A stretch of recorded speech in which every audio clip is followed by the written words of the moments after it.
तो भाई लोग, आज की वीडियो में मैं बताने वाला हूँ कि आप एसिड स्लरी को कैसे न्यूट्रलाइज कर सकते हो। देखो, बहुत लोगों को यार जब डिश वॉश लिक्विड वगैरह का कोई प्रोडक्ट बनाते हैं तो एसिड स्लरी को न्यूट्रलाइज करने के लिए बहुत दिक्कत होती है। उन्हें पीएच मेंटेन करने के लिए कई बार मेजरमेंट समझ में नहीं आता है कि कितना आपको कास्टिक सामने लेना होता है। ये दिक्कत हर किसी को आती है। तो आज की वीडियो में मैं वही प्रोसेस को बताऊंगा कि आप कितना कास्टिक ले सकते हो जिससे आपका एसिड स्लरी न्यूट्रलाइज हो जाता है। लेकिन उससे पहले कुछ पीएच लेवल पे बात करते हैं कि भाई पीएच मेंटेन क्यों करना होता है। देखो, पीएच हर प्रोडक्ट का कुछ अलग अलग होता है। जैसे कि एसिडिक प्रोडक्ट होते हैं उनका पीएच 1-2 तक होता है, और अल्काइन प्रोडक्ट होते हैं उनका पीएच 14 तक होता है।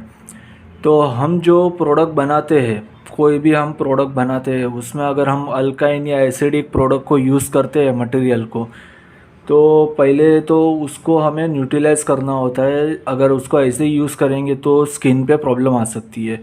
तो अगर हम एसिडिक प्रोडक्ट को यूज़ कर रहे हैं तो उसको हमें जो 1 या 2 का उसका पीएच होता है उसको 7 पे लाने के लिए हमें उसे अल्काइन यूज़ करना पड़ता है, जिससे कि उसका पीएच लेवल में आ जाए। या फिर अगर कोई ऐसा प्रोडक्ट हम बना रहे हैं जिसमें हमें अल्काइन यूज़ करना है तो उसको हमें न्यूट्रलाइज करना होता है 7 से 8 तक। हमें जैसे डिटर्जेंट लिक्विड होता है तो उसमें जो हम प्रोडक्ट यूज़ करते हैं उसका पीएच 14 तक जाता है, तो उसको हमें 7 या 8 तक लाने के लिए उसमें हमें एसिड यूज़ करना होता है, जिससे कि उसका जो पीएच मेज़रमेंट होता है वो लेवल में आ जाए। लेकिन कैसे होता है, कई बार क्या होता है, हम प्रोडक्ट बनाते हैं लेकिन उसमें पीएच ठीक से नहीं हो पाता है। तो ये वीडियो उसी के ऊपर है, तो मैं बता देता हूँ, ठीक है। अभी मेज़रमेंट मैं वीडियो में ही बताऊँगा, आप मेज़रमेंट उसी तरीके से देख लेना। फिर जितना भी आप बड़ा बैच बनाओ अब उसको मल्टीप्लाई कर देना। ये एक छोटा सा सिंपल बैच है, ठीक है। तो इसके लिए हमें सबसे पहले लगेगा पीएच पेपर। ये कास्टिक सोडा का लाई बनाया हुआ है मैंने। मैं कास्टिक सोडा का लाई पहले से ही बना के रखता हूँ, क्योंकि हर बार एक छोटा छोटा ग्राम लेने के लिए फिर उसको बनाओ, फिर वापस ठंडा होने के लिए छोड़ो, वो चीज़ नहीं करता मैं। एक ही साथ में 1 किलो अगर मुझे घर से प्रोडक्ट बनाना है तो उसके लिए मैं 1 किलो कास्टिक सोडा भिगा देता हूँ 3 किलो पानी में।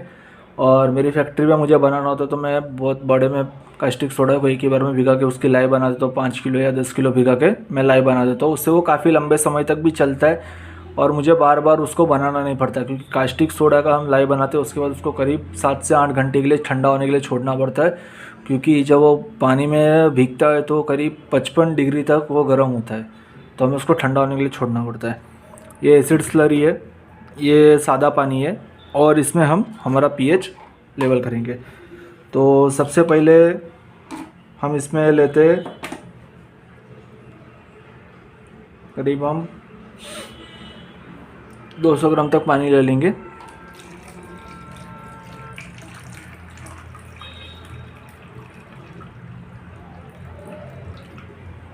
ठीक है, 2-5 ग्राम ज़्यादा हो गया तो दिक्कत नहीं है।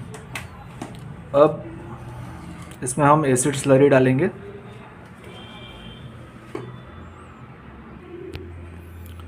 तो अभी हम इसमें एसिड स्लरी डाल रहे।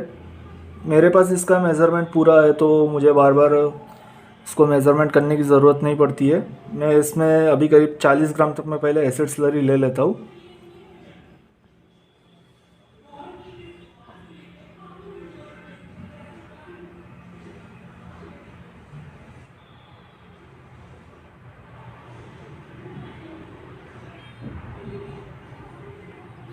तो इसमें मैंने 40 ग्राम एसिड स्लरी ले लिया है।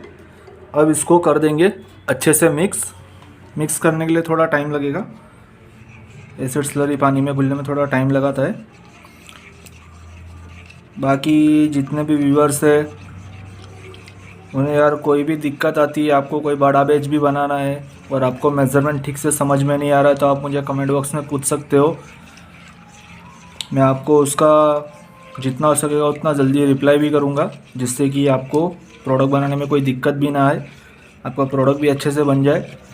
और दूसरी एक चीज़ ये होती है कि कई लोगों को ना इस बात में कन्फ्यूजन होती है कि वो एसिड स्लरी को न्यूट्रलाइज कर रहे, लेकिन ऐसा नहीं होता है। जब आप डिश वॉश लिक्विड या डिटर्जेंट लिक्विड वगैरह आप कुछ भी बनाते हो तो आप न्यूट्रलाइज एसिड स्लरी को नहीं करते हो, आप न्यूट्रलाइज करते हो कास्टिक को।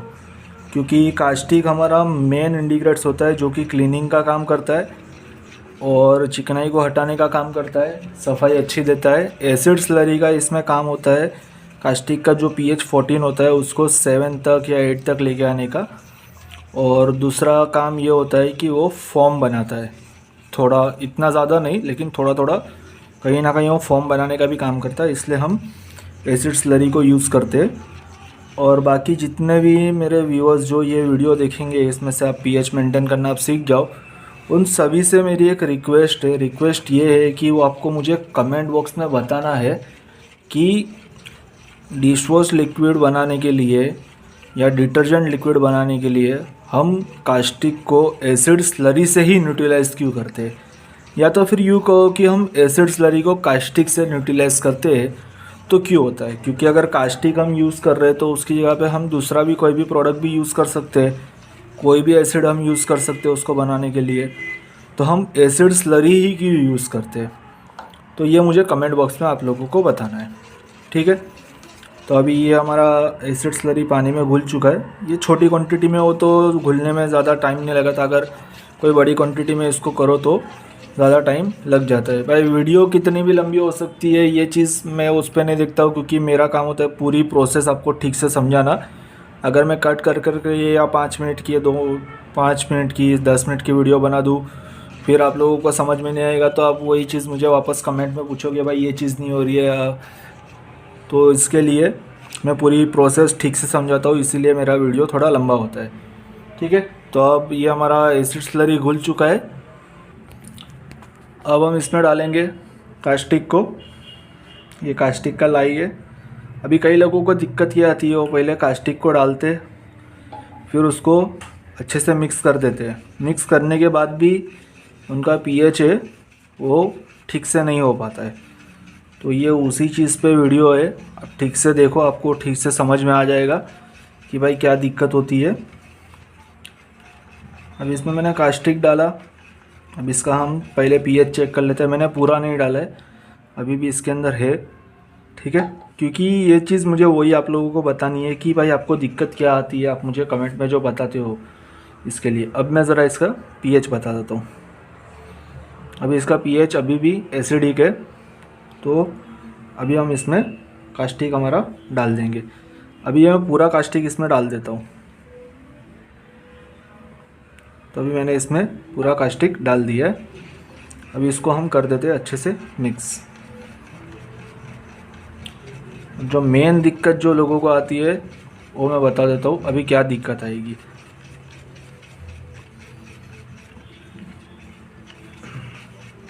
तो अभी हमने इसमें कास्टिक को मिक्स कर दिया।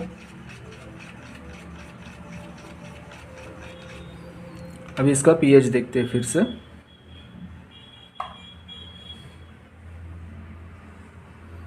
ये देखो इसका pH हो चुका है ब्लू।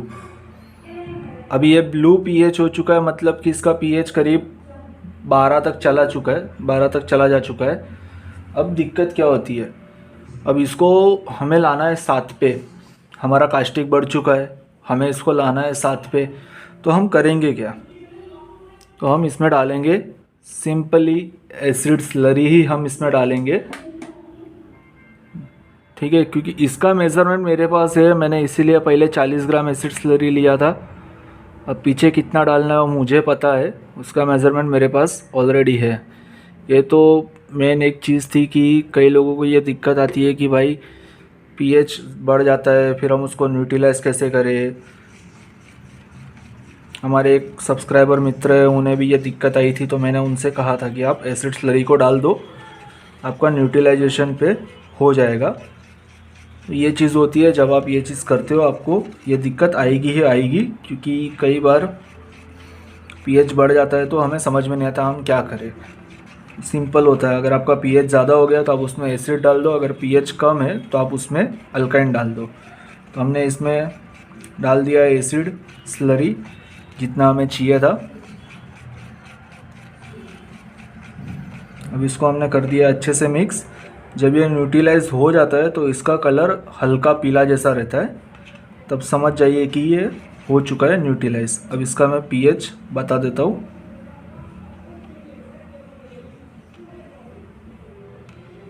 छोटे बैच में ये दिक्कत आ सकती है, बड़े बैच में भी कभी कभी दिक्कत आती है, तो इस चीज़ को थोड़ा आप अच्छे से समझ लो।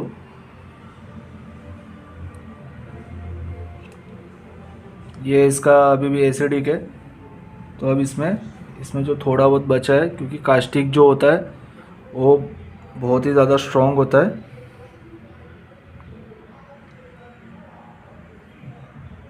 ये थोड़ा सा यूज़ करने पे भी अच्छे से पीएच को लेवल कर देता है।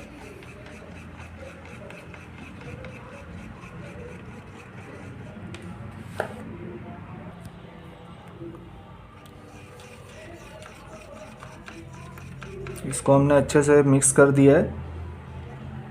यही चीज़ मुझे मेन इसमें बताना था, बाकी तो मैं मेज़रमेंट भी दे सकता था, लेकिन यही चीज़ मुझे आप लोगों को समझानी थी कि भाई आपका अगर बेस बढ़ जाता है तो आप कैसे उसको, मतलब अल्काइन अगर आपका बढ़ जाता है तो आप उसको न्यूट्रलाइज कैसे कर सकते हो, या फिर आपका एसिड बढ़ जाता है तो आप उसको न्यूट्रलाइज कैसे कर सकते हो।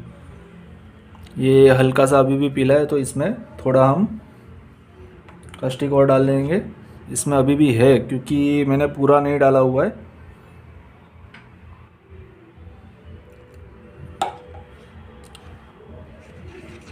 इसका मेज़रमेंट मैं डिस्क्रिप्शन में नहीं दूंगा। इसका रीज़न ये है कि लोग क्या करते हैं भाई, डिस्क्रिप्शन में मेज़रमेंट दे रहा हो ऐसा मैं बोलता हूँ तो भाई डिस्क्रिप्शन में से सिर्फ मेज़रमेंट देख लेते, उसके बाद फिर अपना प्रोडक्ट बनाते, और जब प्रोडक्ट ठीक से नहीं बनता है तो फिर यार कमेंट बॉक्स में कंप्लेंट करना शुरू कर देते हैं, यार ये प्रोडक्ट ठीक से नहीं बन रहा है, ये तो बकवास वीडियो है वगैरह वगैरह। तो भाई ऐसी चीज़ नहीं होती है। प्रोसेस को आप ठीक से नहीं समझोगे तो आपको दिक्कत आएगी ही आएगी, इसलिए प्रोसेस पूरी समझानी पड़ती है। वरना हमें भी कोई शौक़ नहीं होता कि यार इतना लंबा वीडियो बनाए, हम 5 मिनट में आपको मेज़रमेंट दे सकते, लेकिन वही चीज़ दिक्कत भाई वही होती है कि आप प्रोसेस को अच्छे से समझो, इसीलिए हम पूरा प्रोसेस ठीक से समझाते हैं। वरना यार मेज़रमेंट दे ही सकते हैं ना। ये अभी आ चुका है 6 पे, तो हम इसमें थोड़ा सा कास्टिक और डाल देंगे। ये इसीलिए मैंने बताया है, बाकी मेरे पास पूरा मेज़रमेंट है। मुझे अगर 50 लीटर का बैच बनाना हो या 200 लीटर का बैच बनाना हो, मैं वन शॉट में इसको यूज़ कर लेता हूँ, मेरा एक ही बार में पीएच हो जाता है। ये शॉर्ट में मैं इसीलिए बता रहा हूँ क्योंकि बहुत लोगों को ये दिक्कत आती है कि भाई क्या करे, कैसे करे, हमारा तो पीएच लेवल में नहीं आ रहा है, कभी बढ़ जा रहा है, कभी कम रह रहा है। यही पूरी दिक्कत मैं बता रहा हूँ इस वीडियो में। ये देख रहे हो, यही इसका कलर देख रहे हो थोड़ा चेंज हो चुका है। जब पीएच लेवल में आने लगता है तो इसका कलर हल्का पीला होने लगता है। और लाइट में बता देता हूँ, तो अभी फिर से इसका हम पीएच देख लेंगे।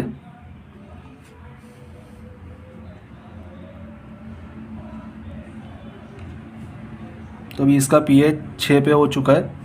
अभी इसमें थोड़ा सा कास्टिक हमें और डालना है, जिससे कि इसका पीएच लेवल में आ जाए। कास्टिक बहुत ही ज़्यादा स्ट्रॉन्ग होता है। और मैंने एक चीज़ आप लोगों से रिक्वेस्ट की हुई है कि आप मुझे कमेंट बॉक्स में बताना कि भाई एसिड स्लरी को कास्टिक से ही न्यूट्रलाइज क्यों किया जाता है, या फिर कास्टिक को एसिड स्लरी से ही न्यूट्रलाइज क्यों किया जाता है। ये मेरा क्वेश्चन है कि कास्टिक सोडा को एसिड स्लरी से ही न्यूट्रलाइज क्यों किया जाता है, ये मेरा क्वेश्चन है। ये अब हल्का पीला हो चुका है, इसका मतलब कि ये हो चुका है न्यूट्रलाइज। फिर भी हम देख लेते हैं।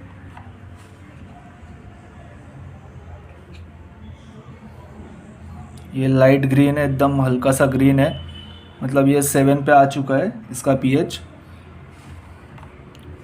तो ये चीज़ होती है। और मेरा क्वेश्चन ध्यान में रखना और मुझे कमेंट बॉक्स में बताना कि कास्टिक सोडा को एसिड स्लरी से ही न्यूट्रलाइज क्यों किया जाता है। बाकी ये पीएच में लेवल करने की पूरी प्रोसेस मैंने आप लोगों को बता दी है। आप इस तरीके से अपना पीएच मेंटेन कर सकते हो। अगर आपका पीएच ज़्यादा हो जाता है तो आपको क्या करना है, और पीएच कम रह जाता है तो आपको क्या करना है, ये पूरी डिटेल मैंने इसी में बता दी है।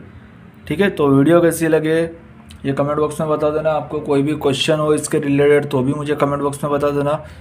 और बाकी ये वीडियो अच्छी लगी हो तो यार वीडियो को लाइक कर दो, और चैनल पे नए हो तो चैनल को सब्सक्राइब कर देना।